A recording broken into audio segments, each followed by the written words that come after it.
Hello viewers, welcome to my channel Tollywood story explainer. আমি জানি তোমরা প্রতিজ্ঞা ধারাবাহিকটা দেখতে খুব পছন্দ করছো। তোমাদের কাছে আশা করবো যে তোমরা আরও বেশি বেশি করে এটিকে দেখবে আর আমাদের চ্যানেলের সাথে জুড়বে। আর কে কে তোমরা কতজন তোমরা ঘূর্ণি ধারাবাহিক দেখতে ইন্টারেস্টেড বা তোমরা ঘূর্ণি ধারাবাহিকের রিভিউ পেতে ইন্টারেস্টেড কিনা সেটা অবশ্যই আমাদেরকে জানাবে। তো শুরুতেই দেখতে পাচ্ছি যে ছুটি তো ঘি ভাত দুটোই রান্না করে নিয়ে চলে এসছে। তো বলছে মানে তার বান্ধবী আর কি, ঝুমকি, সে বলছে আমার মতো তো আর গো বেচারা নয়, নিশ্চয়ই কোনো ছলচাতুরি করেছে, কারণ বাইরে তো একটা বীভৎস বাজে গন্ধ বেরোচ্ছিল, সেটা হঠাৎ করে এত সুগন্ধে পরিণত হয়ে গেল, ঘি ভাতের গন্ধে পরিণত হয়ে গেল কি করে। তখন ছুটি বলছে আসলে ঠাম্মি, আহ, মানে ঘিটা বানাতে গেলে তো সরটাকে জাল দিতে হয় দুধের, তো সেই সরটাকে জাল দেওয়ার সময় একটা গন্ধ বেরোয়, তো তারপরে ওরমভাবেই তো জাল দিয়ে তো ঘিটা তৈরি করতে হয় বলো, ওই জন্যই। তো সবাই শুনলো। এবার আরও কিছু বলতে গেলে মানে ওরা বলছে যে মানে বাড়ির লোক কিছু কিছু যারা ওকে পছন্দ করে না তারা বলছিল ও নাকি বাইরে থেকে আনিয়েছে। তখন মানে অভি আসে, বলছে সেটা কোনো ফ্যাক্ট নয় যে ও চাল বাইরে থেকে আনিয়েছে কিনা বা সরঞ্জাম বাইরে থেকে আনিয়েছে কিনা, সেটা কোনো ফ্যাক্ট নয়। ও ওর ঘি ভাতটা রান্না করে দেখিয়েছে। অভির মা বলছে হ্যাঁ, তাও আবার রান্নাঘরে না ঢুকে, তাই ও চ্যালেঞ্জটা জিতে গেছে। তো বলছে তাহলে মা এবার চলুন, আর তো কোনো বাধা নেই। এবার ঠাম্মি কিছু বলতে গেলে বলছে আর কোনো কথা নয়, এবার চলুন। এবার তো সবাই টেবিলে গিয়ে বসে পড়েছে, আর ছুটিকে বলছে ঘি ভাতটা সার্ভ করতে, সেভাবে ছুটি সবার প্লেটে প্লেটে সার্ভ করছে। আর অভি কিন্তু হাঁ করে মানে একটু খানিকটা ইচ্ছে করেও সবাইকে দেখাচ্ছে, ছুটির দিকে হাঁ করে তাকিয়ে আছে। ছুটি একটু অস্বস্তি বোধ করছে, কিন্তু কিছু করার নাই, অভি তো কোনো কথা শুনবে না। এবার তো ঝুমকি কিছুতেই খাবে না। তখন ছুটি বলছে না না, তুই তো আমাদের বাড়ির অতিথি বল, আর তুই যদি চলে যাস দুপুরবেলা ভর দুপুরে না খেয়ে দে, তো আমাদের তো গৃহস্থের অকল্যাণ হবে। তো এই কথাটা শুনে দীপের মা, অভির মা বলছে সত্যিই লক্ষ্মী মেয়ে। তো বলছে আয় খেতে আয়। বলে না, খাবো না, তোর হাতের বানানো খাবার খাবো না। বলে আরে খাবারটা যেই বানাক, খাবার তো খাবারই হয়, আর খাবার তো মা অন্নপূর্ণা, তো খাবারকে একটু ফালতু বলছিল, তাই বলছে মা অন্নপূর্ণাকে ফালতু বলতে হয় না। এবার ঠাম্মি বলছে পরিমা খেয়ে নাও, খাবার যেই বানাক, তুমি তো এই বাড়িতে অনেক আগে থেকে আসছো। এবার ঝুমকি মনে মনে বলছে ঠাম্মির কথা অমান্য করলে চলবে না। তখন ঠাম্মিকে বলছে ঠাম্মি শুধু তুমি বলেছো তাই, এই বলে বসে পড়ে। তো এবার ওকে ভাত দেয়া হয়, আর বলছে যে শিখাকে বলছে যে আলাদা করে যে ঘিটা আমি রেখেছি সেটা নিয়ে আয়। তো এবার সেটা দিচ্ছে, সেটাতে পিঁপড়া মিক্স করা আছে। আর সেটা দেখে তো অবাক হয়ে গেছে ঝুমকি। তখন ঝুমকির কাছে গিয়ে বলছে আমার পিঠে পিঁপড়া দেওয়ার সময় ওই বলে না পিঠে খেলে পেটে সয়, তো যেমন কাজ করেছো তেমন ফল ভোগ করো, এবার তুমি এটা খেয়ে ফেলো, না হলে কিন্তু আমি সবটা সত্যি কথা সবাইকে বলে দেবো। এবার না পারতে ওই পিঁপড়ে ভাতটাই খেয়ে যাচ্ছে, বাপরে, মানে উগলে উঠছে, কিন্তু কিছু করার নাই, ওই শাস্তিটাই দিয়েছে। তো ছুটি তো হাসছে। এবার অভি বলছে তাহলে ছুটি ওর কথা রেখেছে, ঠাম্মি কি হলো খাও। তো এবার ঠাম্মি খেতে যাচ্ছে, ওর মা তখন বলছে যে অপূর্ব। তখন অভি বলছে বাহ, এই তো হয়ে গেছে, এবার আমি খাই, বড়রা না খেলে তো খেতে পারি না। এবার নিজেও খেতে শুরু করে, বলে আহা আহা কি অপূর্ব, কি দারুণ। তো ওর ভাই বলছে রেয়ান যে কি রে এরকম অদ্ভুত আওয়াজ বের করছিস কেন, বলে আমার বউ যে সুন্দর রান্না করেছে না, তার কোনো তুলনা হয় না। বলছে এই যে হাতে বানানো হোমমেড ঘি, এটা আমি আজ অবধি খাইনি, আমি এই জন্মে খাইনি, আমি এই প্রথম খেলাম। আহা ছুটি কি করেছো তুমি, তাই বলছে। আচ্ছা আজকে আমি আর কিছু খাবোই না, এই ঘি আর ভাত দিয়ে পুরো ভাতটা খেয়ে নেবো। রেহানকে বলছে শিখে রাখ রেহান, ভবিষ্যতে মানে বউ ভালো রান্না করলে এইভাবে প্রশংসা করতে হয়।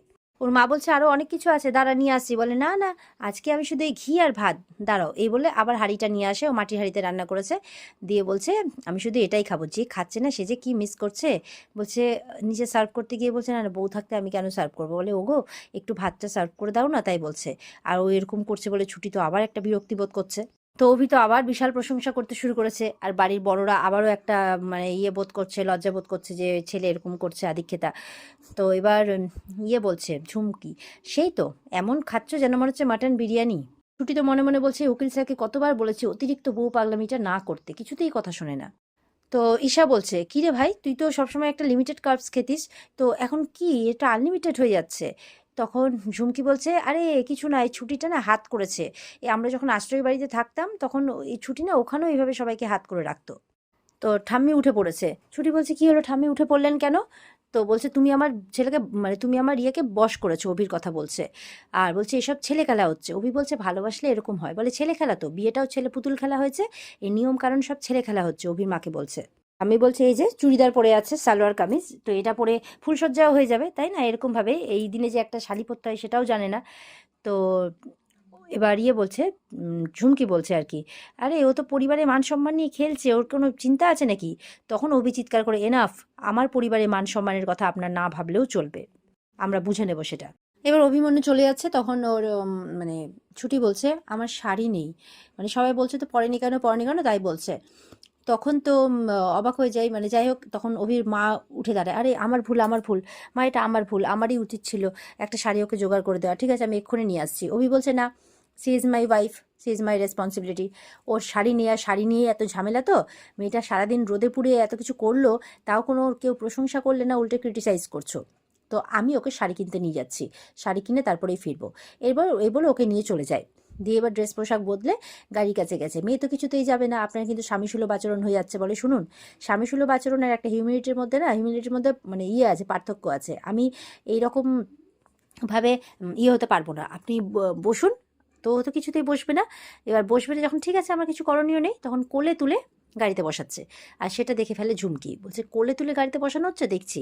তখন বলছে, এটা কি করছেন আপনি? ছুটি বলছে, বলে, কিচ্ছু করার নেই, এটা একটা স্বাভাবিক মানবিকতা বোধ, যদি সেটা লেসন না জানা থাকে তাহলে আপনি এক মাসে একটা মানে ক্লাস করে নিতে পারেন। এই বলে ওকে এবার নিয়ে যাচ্ছে। আর ঝুমকি বলছে, ঠিক আছে নিয়ে যাও, আমিও দেখছি, আমিও যাব। এই বলে একটা অটো ধরে, যে কত দূর বার বাড়তে পারে ছুটি, আমিও দেখছি। তো এবার যাই হোক, আরেকজন ভদ্রলোক, মানে ওরা শাড়ি কিনতে গেছে, কিন্তু শাড়ির দোকান ক্লোজ হচ্ছে। তো এবার কর্মচারীকে বলছে যে, কী ব্যাপার, ভর সন্ধেবেলা দোকান ক্লোজ মানে? বলে, আমাদের ব্যবসায়ী সমিতির মিটিং আছে তো। আরে বলে, ব্যবসায়ী হলো না, তার আবার সমিতি, তার আবার মিটিং, খুলুন খুলুন, আমার স্ত্রীর জন্য কিছু শাড়ি নেওয়ার আছে। ছুটি বলছে, আমি যে স্ত্রী সেটা বলতেই হবে? বলে, দেখুন আপনার বুদ্ধি অতটা ম্যাচিওর্ড হয়নি, যে কোথায় কী করতে হয় সেটা আপনি জানেন না, তাই আমাকে বলতে দিন। তো বলে, বৌদি দেখুন না, দোকান তো খোলা সম্ভব নয়, বুঝতেই পারছেন। তখন অভিমন্যু বলছে, আমি কিন্তু একজন উকিল, হ্যাঁ, আর আপনি কিন্তু কাস্টমার হ্যারাসমেন্ট করছেন, আমি কিন্তু এটার কেস করব। তো বলছে, আরে কোথায় হ্যারাস করলাম আপনাকে বলুন তো? তখন আরেকজন আসে, ওখানকার মালিক, বলে, আরে আপনি অভিমন্যু সরকার না? বলে, হ্যাঁ। বলে, আপনি এখানে? বলে, দেখুন না, আপনার কর্মচারী তো দোকানই খুলছে না, বলছে আমি, আমার কিছু শাড়ি নেওয়ার আছে। তখন বলছে যে, এই না না, আপনার জন্য তো দোকান খুলতেই হয়। তখন দোকানটা খুলে দেয়। দিয়ে ও এবার শাড়ি পছন্দ করছে, শাড়ি নিয়ে এসছে। কোনটার দাম ৮,০০০, কোনটার দাম ১০,০০০, কোনটার দাম ১২,০০০। সেটা শুনে তো ছুটি একদম মাথা খারাপ। বলছে, দাদা ৫০০-৬০০ কোনো শাড়ি নেই? অভিমন্যু চুপ করে বসে আছে লজ্জাতে। বলছে, ম্যাডাম আসলে আমাদের এখান থেকে শাড়ি না দেশে বিদেশে যায়। আর অত কমের শাড়ি তো আমরা রাখি না। তো ওদিক থেকে আ ঝুমকি আবার দেখছে, বলে, দামি সামি শাড়ি কিনে দেওয়া? জীবনেও কিনতে দেবো না, এভাবে বলছে। তো অভিমন্যু বলছে, দাঁড়ান, এ বলে এক সাইডে নিয়ে যায় ছুটিকে। বলছে, টাকা পয়সা নিয়ে কথা বলাটা কি খুবই জরুরি? তো ছুটি বলছে, দেখুন, আপনি শাড়ি কিনতে নিয়ে এসেছেন, এটা মানবিকতা বুঝলাম, কিন্তু যত দামি শাড়ি তত বেশি মানসিকতা, এমনটা তো হতে পারে না। বলে, না, এটা মানবিকতা নয়, কিন্তু এটা স্বামীসুলভ আচরণও নয়, সুতরাং চুপ করে থাকুন। আমি ভালো শাড়ি না কিনে নিয়ে গেলে বাড়িতে অ্যাপ্রুভ করবে, অ্যাপ্রুভাল হবে, সুতরাং আপনি চুপ করে থাকেন, আপনি কিছু জানেন না, আপনি শুধু শাড়ি বাছুন, গিয়ে যান। এইভাবে অনেকক্ষণ বোঝানোর পর ও গিয়ে ফাইনালি শাড়ি বাছছে।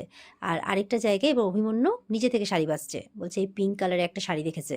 বলছে, এই পিঙ্ক কালারের শাড়িটা তো ছুটিকে খুব সুন্দর মানাবে। ছুটিকে ডাকছে আয়নার সামনে। এবার আয়নার সামনে এসছে, আর ছুটির গায়ে দিয়েছে শাড়িটা। বলছে, বিউটিফুল, সুন্দর লাগছে। ছুটির দিকে তাকিয়ে আছে। ঠিক সেই সময় বাইরে হয়তো হাওয়া উঠেছে, সেই হাওয়াতে একটা শাড়ি গিয়ে খুলে তাদেরই মাথার উপর পড়ে। তখন দুজন দুজনকে দেখে আছে। আর ওদিকে ঝুমকির সেটা সহ্য হচ্ছে না, সাইড থেকে দেখছে আর বলছে, পছন্দ করে বউকে শাড়ি কিনে দেওয়া কিছুতেই হতে দেব না, এমনটা ভাবছে। আর ওদিকে তো ওরা দুজন দুজনের দিকে তাকিয়ে আছে। আর এখানেই কিন্তু আজকের পর্ব শেষ হয়ে যায়। তো এই ছিল আজকের পর্বের রিভিউ। ভালো লেগে থাকলে পর্বকে লাইক কমেন্ট করে জানাতে ভুলবে না, আর আমাদের সাথে জুড়ে থাকতে চ্যানেলকে সাবস্ক্রাইব করতে ভুলবে না। আগামীকালকে নতুন রিভিউ নিয়ে দেখা হবে। ততক্ষণ সবাই খুব ভালো থাকবে, আর বিস্তারিত দেখার জন্য স্টার জলসার পর্দায় চোখ রাখবে। টাটা।